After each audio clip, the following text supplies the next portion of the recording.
এবার CCTV footage থেকে ছুটির এমন অবস্থা করেছে কে সেটা খুঁজে বের করলো অভি ও ইন্দ্র। এই এপিসোডটি পেতে এক্ষুনি আমাদের চ্যানেলটি সাবস্ক্রাইব করুন।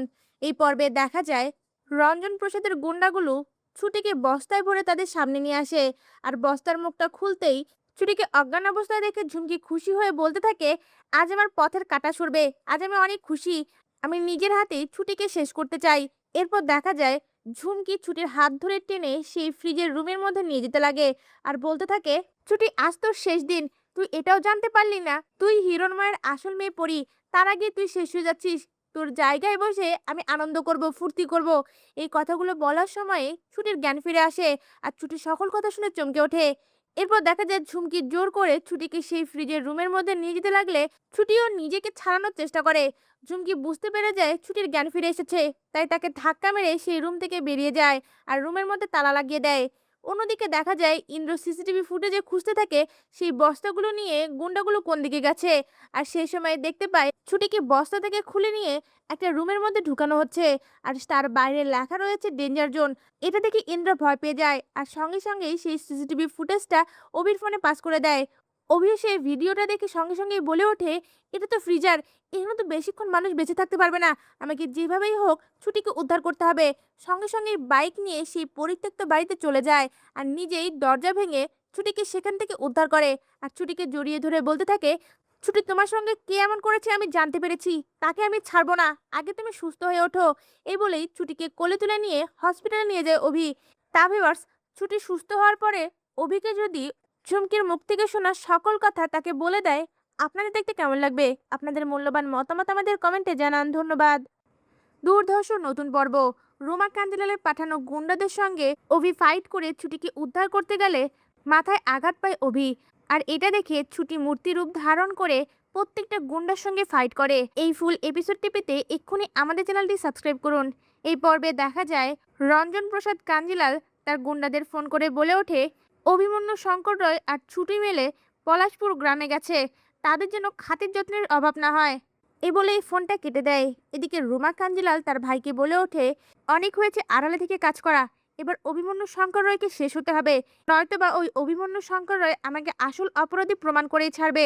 অন্যদিকে দেখা যায় অভি ও ছুটি চায়ের স্টলে বসে দুজনে একসঙ্গে চা খেতে থাকে আর সেই চা দোকানদারের কাছে তার এবং তার স্ত্রীর গল্প শুনে ছুটি ও অভি একে অপরের দিকে তাকিয়ে তাদের বিয়ের বিষয়টা মনে করতে থাকে।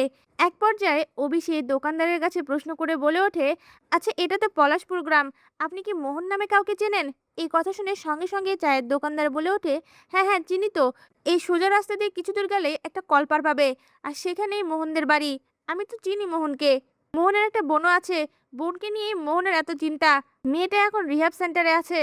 কথাটা শুনে অভি ও ছুটি দুজনে অবাক হয়ে যায়। অভি সঙ্গে সঙ্গে ছুটিকে বলে ওঠে, তাহলে কি যারা এই খুনটা করেছে তারা মোহনকে বোনের ভয় দেখিয়ে কি এই মিথ্যা কথা বলিয়েছে? ছুটিও তখন বলে ওঠে, এটাও হতে পারে, আমি তো জানতাম না মোহনের বোন আছে।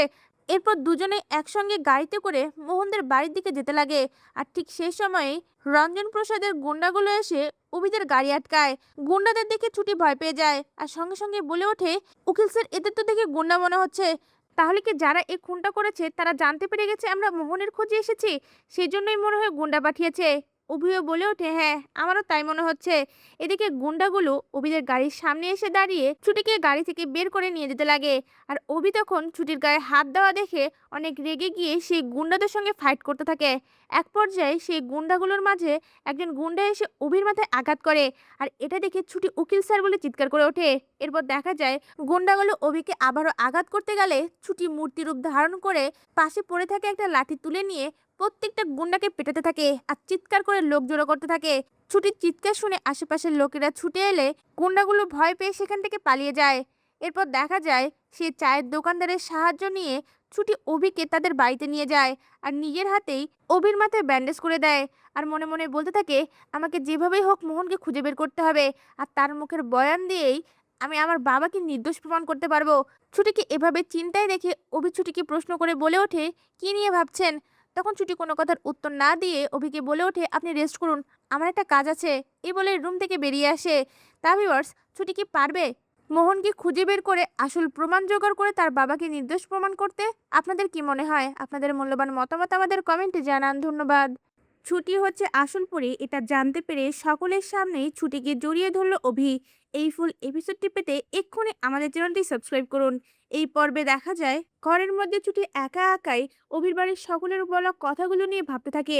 তখনই অভি ছুটির কাছে এসে বলে ওঠে, আমি তোমাকে আগেই বলেছিলাম এই বিয়েটা হলে বড় ঝড় আসতে পারে। এই ঝড়টাকে তোমাকে মোকাবেলা করতে হবে আর সকলের সামনে এমন ভাব করতে হবে আমরা একে অপরকে খুব ভালোবাসি। তখন ছুটিও কথায় রাজি হয়ে যায়। এরপর দেখা যায় অভি ছুটিকে বলে ওঠে, তোমার বাবাকে নির্দোষ প্রমাণ করার জন্য আমার আরো কিছু প্রমাণের দরকার। তাই তোমার বাবা দেবদত্তের সঙ্গে আমাকে থানায় দেখা করতে হবে। এই কথা শুনে ছুটিও বলে ওঠে, আমিও বাবার সঙ্গে দেখা করতে চাই। ছুটিকে নিয়ে অভি থানায় গেলে ছুটি তার বাবার কাছে ছুটে গিয়ে বলতে থাকে, বাবা তুমি ঠিক আছো তো? ছুটির স্মৃতিতে সিঁদুর দেখে দেবদত্তরা অবাক হয়ে যায় আর সঙ্গে সঙ্গে বলে ওঠে, ছুটি মা তোর স্মৃতিতে সিঁদুর কেন? তখন ছুটিও তার বিয়ের ঘটনা তার বাবাকে খুলে বলে। কথাটা শুনে প্রথমে ছুটির বাবা রেগে গেল, পরবর্তীতে কার সঙ্গে বিয়ে হয়েছে এটা জানতে পেরে অনেক খুশি হয়ে যায়। এরপর দেখা যায় ছুটির বাবার কাছে অভি অনেক প্রশ্ন করে আসল সত্যটা জানার চেষ্টা করে। ঝুমকির বিষয়ে অভি নানান প্রশ্ন করলে সেখান থেকে নতুন এক রহস্যের মুখোমুখি হয় অভি। অভি জানতে পারে ঝুমকি কতটা খারাপ ছিল। তখনই অভি মনে মনে বলতে থাকে, এটা আমার পরি হতেই পারে না, এটার আসল রহস্য এনার কাছ থেকেই আমি পাবো। অভি সঙ্গে সঙ্গে তার ফোনে থাকা পরীর ছোটবেলার ছবি দেখিয়ে বলে ওঠে, এটাই কি ঝুমকি? পরীর ছোটবেলার ছবি দেখে দেবদত্ত চমকে ওঠে আর সঙ্গে সঙ্গে বলে ওঠে, না এটা ঝুমকি নয়, এটা আমাদের পরিমা। পরিমাকে যখন পেয়েছিলাম তখন ঠিক পরিমা এমনটাই ছিল। তার কাছে একটা বরপুতুল ছিল আর গলায় একটা চিহ্ন ছিল, সেগুলো আমার ঘরে লুকানো ছিল। কথাগুলো শুনে অভি চমকে ওঠে আর ছুটির দিকে অপলক দৃষ্টিতে তাকিয়ে থাকে। এরপর সকল ঘটনা এক এক করে দেবদত্ত খুলে বলতে থাকে। ঘটনাগুলো শুনে অভি শিওর হয়ে যায় ছুটি হচ্ছে তার হারিয়ে যাওয়া পরী। সঙ্গে সঙ্গে সেই থানার মধ্যেই ছুটিকে জড়িয়ে ধরে অভি আর বলে ওঠে, পরী, পরী তোকে আমি পেয়ে গেছি। তা ভিউয়ার্স আপনারা তো এমনটাই দেখতে চান যাতে অভি জানতে পেরে যায় ছুটি হচ্ছে আসল পরী। আপনাদের মতামত আমাদের কমেন্টে জানান। ধন্যবাদ। অভি এবার সকলের সামনে প্রমাণ করে দিল ছুটির ভিডিওটা এআই দিয়ে তৈরি করা হয়েছে। এই এপিসোডটি দেখতে এক্ষুনি চ্যানেলটি সাবস্ক্রাইব করুন। এই পর্বে দেখা যায় ছুটি পুলিশকে সকল বয়ান দেওয়ার পরে অভি ছুটিকে হসপিটাল থেকে নিয়ে রায়বাড়িতে আসে। আর তখনই অভির ঠাম্মি ছুটির ব্যাগটা ছুটির সামনে ছুঁড়ে মেরে বলে ওঠে, ওই মেয়েটা এই বাড়িতে ঢুকবে না। অভিও সঙ্গে সঙ্গে বলে ওঠে, ঠাম্মি তুমি এসব কি বলছো? তুমি জানো আজ ছুটির সঙ্গে কি কি হয়েছে? ছুটিকে তুমি এভাবে বাড়ি থেকে বের করে দিতে পারো না, ছুটি আমার ওয়াইফ। এই কথা শুনে ঠাম্মি বলে ওঠে, এই ধরনের বাজে মেয়ে এ বাড়ির বউ হতে পারে না। যে মেয়ে কিনা ক্লাবের ছেলেদের সামনে গান গেয়ে বেড়ায় সে কোনোভাবেই এ বাড়ির বউ হতে পারে না। অভি তখন রেগে বলে ওঠে, কে বলেছে ছুটি ক্লাবের মধ্যে গান গেয়েছে? এর কোনো প্রমাণ আছে তোমাদের কাছে? ঠাম্মি বলে ওঠে, হ্যাঁ প্রমাণ আছে। পরিমা ভিডিওটা চালাও তো। সঙ্গে সঙ্গেই ঝুমকি খুশি হয়ে মনে মনে বলতে থাকে, এই ভিডিও দেখলে অভি নিজের হাতে তোকে ঘাট ধাক্কা দিয়ে এই বাড়ি থেকে বের করে দেবে। দাঁড়া, তোর ব্যবস্থা আমি করছি। এই বলেই টিভির মধ্যে সেই ভিডিওটা চালিয়ে দেয়। আর সেই ভিডিওর মধ্যে দেখা যায় ছুটির ছোট ছোট পোশাক পরে সেই ক্লাবের মধ্যে নিচে নিচে গান গাচ্ছে। এটা দেখে ছুটি ও অভি দুজনেই অবাক হয়ে যায়। আর ছুটি সঙ্গে সঙ্গে বলে ওঠে, এই ভিডিওটা মিথ্যে। আমি ক্লাবের মধ্যে গান গেয়েছি, কিন্তু এই গানটা আমি গাইনি, আমি ঠাকুরের গান গেয়েছি। আর এটা আমার ভিডিও নয়। কথাটা শুনে অভি ছুটিকে বিশ্বাস করে আর সকলের সামনে বলে ওঠে, এই ভিডিওটা যে মিথ্যে সেটা আমি সকলের সামনে প্রমাণ করে দেব। আর এই সকল কিছুর পেছনে আসল কালপ্রিটকে তাকেও আমি খুঁজে বের করব। কথাটা শুনে ঝুমকি ভয় পেয়ে যায়। তা ভিউয়ার্স সকলের সামনে যদি অভি প্রমাণ করে দেয় ছুটির ভিডিওটা নকল এআই দিয়ে করা হয়েছে, আপনাদের দেখতে কেমন লাগবে? আপনাদের মূল্যবান মতামত আমাদের কমেন্টে জানান। ধন্যবাদ। ফুচকার স্টলে অভি নিজের হাতেই ছুটিকে ফুচকা খাইয়ে দেয়। এই এপিসোডটি পেতে এক্ষুনি আমাদের চ্যানেলটি সাবস্ক্রাইব করুন। এই পর্বে দেখা যায় অভি ছুটিকে তার বাড়িতে নিয়ে যাওয়ার আগে রাস্তার মধ্যে গাড়ি থামায় আর ছুটিকে বলে ওঠে, নেমে আসো, এই 5 স্টার হোটেলে আমরা খাবো, এরপর বাড়িতে যাব। কখন খাওয়া দাওয়া হবে তোমার আর আমার সেটা নিজেও জানি না, বাড়িতে অনেক বড় গন্ডগোল লাগবে। এই কথা শুনে ছুটি বলে ওঠে, এই 5 স্টার হোটেলে? না না, এত দামি হোটেলে আমি খেতে পারবো না। যদি আমাকে খেতেই হয় আমি ভাত খাবো, আর সেটা কোনো সাধারণ পাইস হোটেলে। এই কথা শুনে অভি চিন্তায় পড়ে যায় আর বলে ওঠে, পাইস হোটেলে? এখন পাইস হোটেল কোথায় পাবো? আর আমি তো কখনো পাইস হোটেলে খাইনি। তখন ছুটি অভির কথায় পাত্তা না দিয়ে চারিদিকে তাকাতে থাকে আর তখনই দূরে একটা ছোট পাইস হোটেল দেখতে পায়।